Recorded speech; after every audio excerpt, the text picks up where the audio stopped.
Yo, salut tout le monde, c'est Tekjo TV et qui est Abel Joe. Voilà, ouais, je reviens pour une nouvelle vidéo.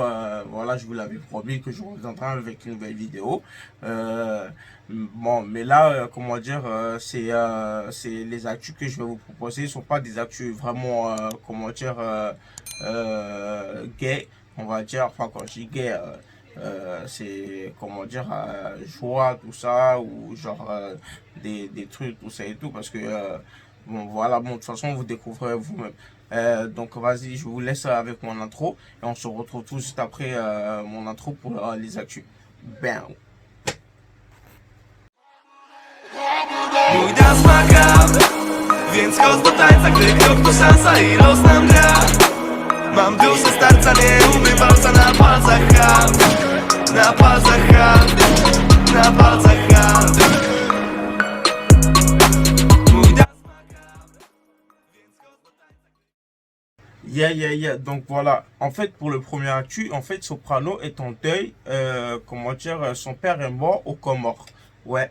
Et comment dire, nous voulons vraiment le soutenir dans ce moment difficile parce que perdre un être cher, c'est vraiment pas facile. Et en plus, c'est son père, tout ça et tout. Il a réussi dans sa vie, tout ça. Il a rendu fier sa maman, son père, tout ça. Euh, et dommage que, comment dire, il est parti comme ça, quoi. Je vais vous expliquer, comment dire, comment son père est parti. Et en fait, selon plusieurs médias comoriens, le père du chanteur soprano serait mort ce dimanche 3 mai. Comment dire, très probablement du Covid-19. Voilà, le rappeur aurait appris la nouvelle en descendant de l'avion. C'est-à-dire, en fait, il allait aux Comores, en fait, pour faire un transfert de là où était son père aux Comores sur l'île de la Réunion pour un meilleur soin. Mais finalement, en descendant de l'avion, ça n'a pas pu se faire. Et en descendant de l'avion, il a appris la nouvelle que son père était mort. Voilà, en fait. Donc, je reviens. Le père du rappeur Soprano est mort ce dimanche 3 mai aux Comores alors qu'il devait être évacué en CHU de Belle-Pierre sur l'île de la Réunion. Rapporte le site Première. Le transfert n'a finalement pas pu avoir lieu pour le père du chanteur franco-comorien qui est décédé à l'hôpital de Samba Kouni à la Grande Comore où il avait été hospitalisé pour une substitution du Covid-19. Selon nos confrères d'Imas Press, Soprano avait quitté la France pour l'île de la Réunion. Un avion avait été affrété pour transporter le père de Soprano. Comment dire, il devait transiter par Mayotte depuis l'île de la Réunion. Soprano, sa sœur, son manager ainsi qu'un neveu et une nièce auraient, selon nos confrères, embarqué ce samedi 2 mai sur un vol de nuit pour se rendre à la Réunion. La famille aurait appris le décès en atterrissant sur l'île Soprano de son prénom Saïd Mroubaba était attendu aux Comores dans la journée de dimanche pour aller rejoindre la dépouille de son père. Pas de confirmation en tout cas pas de confirmation de Soprano parce que les Comores avaient juste avait jusque-là plutôt protégé, été protégé de l'épidémie, ne recensant que 3 cas dans le pays selon les médias locaux. Le chanteur n'a pas encore confirmé lui-même le décès de son père. Son père était un homme à tout faire sur des pétroliers lorsque Soprano était enfant. Le rappeur était en 1972 agrandi le rappeur né en 1972 à 1970, oh putain, 1979, j'arrive même pas à parler, vous voyez, 1979, a grandi dans les quartiers nord de Marseille. Il est l'aîné d'une famille de 5 enfants. Depuis plusieurs années, Soprano se confie de plus en plus sur sa vie privée tout en préservant son entourage. Il a très peu évoqué ses parents, mais plutôt son parcours de vie compliqué marqué à 16 ans par l'abandon de son premier enfant qu'il n'a pas connu, placé par sa mère à l'aide sociale à l'enfance. Il a depuis eu 3 autres enfants avec sa femme Alexia, qu'il a épousée en 2006. Il fait aujourd'hui partie des plus gros vendeurs de disques français. Donc voilà pour là-dessus sur Soprano. Et on le souhaite, euh, comment je peux dire ça, du courage, un soutien. Franchement, parce que c'est franchement pas facile, comme je vous l'ai dit, de perdre un être cher. Et voilà ce que j'avais à dire par rapport à Sopra. Big up Soprano. On t'aime. Love you. Big up. Yeah, yeah, yeah, yeah. Yeah, voilà, donc pour le prochain actu, c'est à peu près le même concept aussi. On va dire rip à T.I., qui est le rappeur britannique T.I., qui est mort, voilà, qui est décédé du coronavirus de l'âge de 47 ans. Le monde du hip-hop est en deuil. Le rappeur britannique T.I. est mort à 47 ans après avoir contracté le coronavirus. L'annonce de son décès survenu jeudi 17 mai à Londres a été faite par l'organisatrice de la collecte euh, quoi GoFundMe lancé pour soutenir l'artiste après sa sortie de l'hôpital, en retour à la vie qui n'aura hélas pas eu lieu. Nominé au prestigieux Mercury Prize face aux Emmy Winehouse et France Ferdinand, atteint du Covid-19, T.I. était hospitalisé il y a plusieurs semaines et placé sous coma artificiel. Il avait repris conscience et des forces mi-avril et semblait se remettre de la maladie, mais il avait développé une pneumonie la semaine dernière, précise Daniel, Diane Laidlaw sur le site. Né à Londres d'immigrants nigérians, T.I., de son vrai nom Ben Shijok,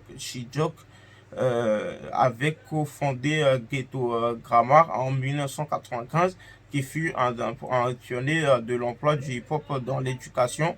Il sortit son premier album, Awkward, en 2001. Le deuxième, Upward, lui avait valu une nomination au prestigieux Mercury Prize en 2004 face à Amy Winehouse et Frank Ferdinand. 3 autres albums et des collaborations avec des artistes comme De La Soul, Tony Allen, qui vient aussi de nous quitter, et Roots Mova avait suivi.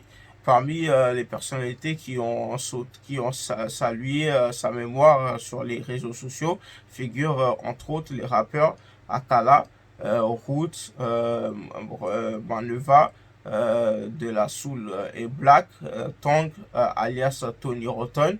L'acteur Idris Elba, lui aussi était atteint du coronavirus. Ah, ça, je savais pas par contre, parce que Idris Elba, c'est quelqu'un que j'apprécie beaucoup. C'est un acteur britannique aussi.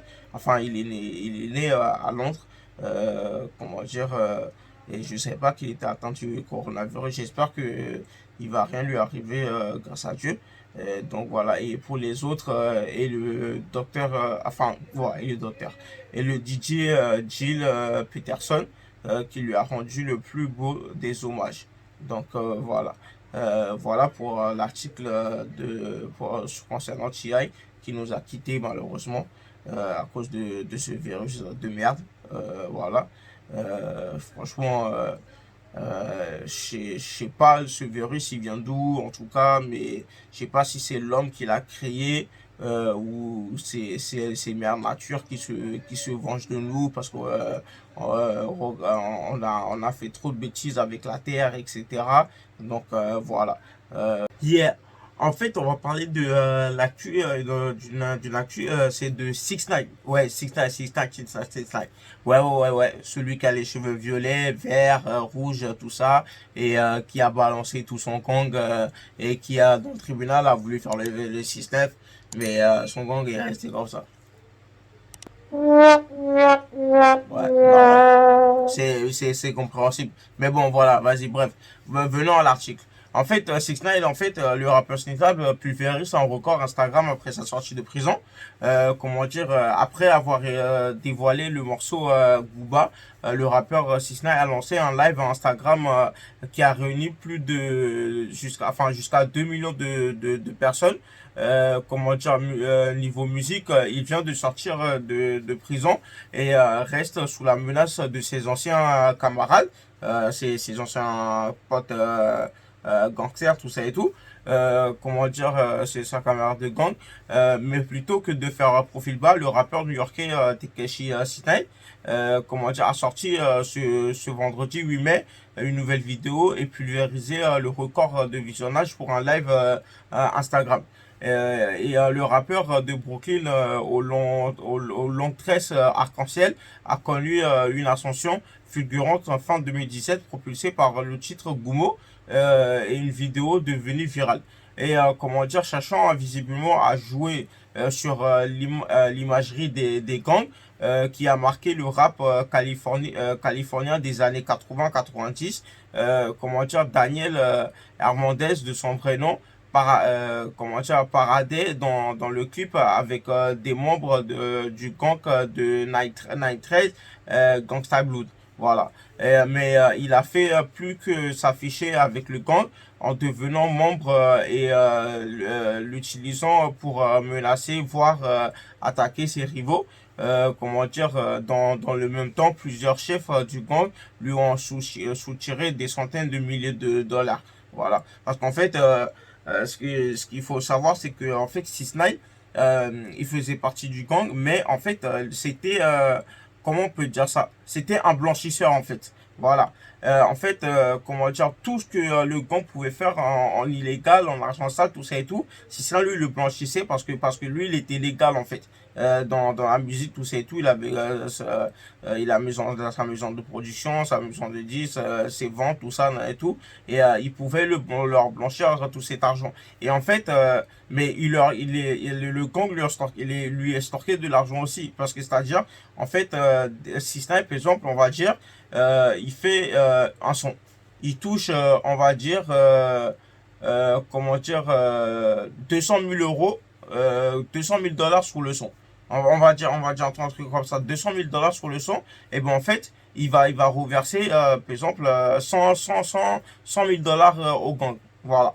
Et en fait, c'est ça. On lui a posé la question une fois dans une radio, on lui a dit, mais ça vous dérange pas? Il a dit, bah non, en fait, c'est comme ça marche.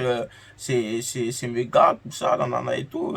Ouais, ces gars, mon cul, il les a balance, cousin. Voilà. Euh, Qu'est-ce que je voulais dire pour le dernier? Ouais, voilà, se tenant manipulé par le gang, puis inculpé par la police en novembre 2018 avec d'autres membres. Le jeune homme a alors décidé de collaborer avec le procureur fédéral de Manhattan contre ses anciens, comment dire, compères. Euh, Toujours dans la menace, condamné mi-décembre à 2 ans de prison, il a obtenu début avril de pouvoir effectuer le solde de sa peine à domicile pour cause de pandémie de coronavirus qui a particulièrement touché certains prisonniers américains libres. Daniel Hernandez reste sous la menace des membres de son ancien gang car il a maintenant l'image de Mouchard, voire d'autres gangs ulcérés par sa collaboration avec les autorités. Cela ne l'a donc pas empêché de faire un retour tonitruant ce vendredi sur la scène musicale et les réseaux sociaux. il a en effet mis en ligne une vidéo d'un nouveau morceau, Kuba, comme je l'ai dit tout à l'heure, dans laquelle il se trémousse avec plusieurs danseuses aux poses suggestives, peu préoccupées par la distance sociale, excusez-moi, la distanciation sociale. Ouais, j'ai du mal à parler, hein, franchement, j'ai du mal à parler. Talk, you better listen. We can make them dance, bachata. Slide over, do the. I tell a nigga, don't dick ride, don't blick ride. Leave it to the double thick thighs, twin sisters. Drop it down and wobble, wobble up. Mommy boot it up. She get down and gobble, gobble up. Cause my money up. Slide, slide in the Bentley trucker. The rave trucker. Your bestie is a dick sucker. A big double. Assalamu alaikum. You big hater. You nothing but a hater, hater. Cloud chaser. Now we catch him at the chicken spot. Up a couple chops. Pop that nigga with 100 shots. Da, da, da, da, da. They didn't make that nigga diddy bop. Cha, cha, cha, cha, cha. He thought we was going knuckle up. Bitch, I don't box. And these niggas always talking shit. Yada, yada, yada. When you see me, what you talking about? Fuck you talking about? Niggas always wanna chase clout. Bitch, I am clout. Tell him get up on my face now. Fuck. Are you dumb? Stupid or dumb? Huh? Play me like a dummy, like bitch. Are you dumb? Are you dumb? Stupid or dumb? Huh? Yeah, you got some money, but you still fucking ugly. Stupid. Listen, when I talk, you better listen. We can make them dance, bachata. Slide over, do. Donc voilà. Quelques heures plus tard, il a organisé un direct sur le réseau social Instagram dans lequel il a réglé ses comptes avec les membres de son ancien gang. Et donc voilà. Il leur a ainsi reproché de l'avoir menacé, ainsi que sa mère kidnappée, passée à tabac, justifiant ainsi sa collaboration avec les autorités. J'ai mouchardé, j'ai cafardé, a-t-il reconnu lors de ce long monologue, mais à qui étais-je censé être loyal? Je n'ai rien fait de mal. Je suis une légende vivante, a-t-il lancé. Je suis le plus grand artiste au monde. La vidéo a réuni jusqu'à 2 millions d'internautes, pulvérisant le record pour un direct Instagram jusqu'à détenu par le producteur Babyface et Teddy Riley à environ 40 000 connexions. Voilà. Donc c'était le news sur 6 ix 9 Donc 6 ix 9 voilà, bon, voilà, il est sorti de prison, tout ça et tout, mais il reste pas calme. Il veut la belle vie. Voilà. Il se la coule douce, tranquille. Et il n'a pas peur des représailles, on dirait. Mais moi, si j'étais lui, moi j'aurais peur des représailles parce que même en France ici, cousin, il se passe une petite dinguerie. Wesh, on a peur des représailles. Il se passe des dingueries. Donc aux États-Unis, là-bas, pour moi, c'est une autre planète. Pour moi, c'est un autre monde. Donc eux, ils rigolent pas. Il suffit juste qu'un jour quelqu'un le voit quelque part, il est en train d'acheter son petit thé, son petit café, c'est bon, baba, il va le direct, c'est ça. Donc voilà ce que j'avais à dire. Et bien, merci pour tout. Yeah. Donc voilà. Voilà tout ce que j'avais à vous dire, en tout cas, comment dire, pour ces news. Ne vous inquiétez pas, je reviendrai avec d'autres news. Et ouais, donc voilà, je reviendrai avec d'autres news et tout, c'est tout, c'est tout. Je vais faire une blague, mais en fait, ça allait pas passer du tout, en fait. Donc voilà, donc restez brochés, il y a Big Up, Abel Joe, c'est moi, toujours. La chaîne s'appelle Tedjo TV. En fait, Tedjo TV, enfin, je vais vous expliquer en fait le concept. Tedjo TV, je vais pas faire que des actus, comment dire, sur le long terme, en fait, enfin, je vais faire des actus. Mais, comment dire, il y aura aussi, comment dire, des trucs de gaming, peut-être, si tu le veux. Je l'avais déjà dit dans ma première vidéo, des trucs de gaming, des vidéos marrantes, peut-être des pranks, des trucs comme ça, si je trouve l'inspiration pour en faire, parce que c'est un peu chaud des fois de faire des pranks, tout ça et tout, à sa famille, tout ça et tout, parce que tout, on dirait parce que tout a déjà été fait, toi. Donc voilà. Il y aura des trucs sur la technologie, tout ça et tout, parce que ça s'appelle Tedjo TV, parce que moi je kiffe tout ce qui est nouvelles technologies, NASA, tout ça et tout. Donc comment dire, il y aura des trucs, il y aura plein de trucs. Il faut juste que je trouve le temps de faire tout ça. Et vous inquiétez pas, ça va arriver lourd. Donc voilà, merci d'avoir regardé cette vidéo. Et on se retrouve comment dire, à la prochaine pour comment dire, de nouvelles actus. Cheers, big up.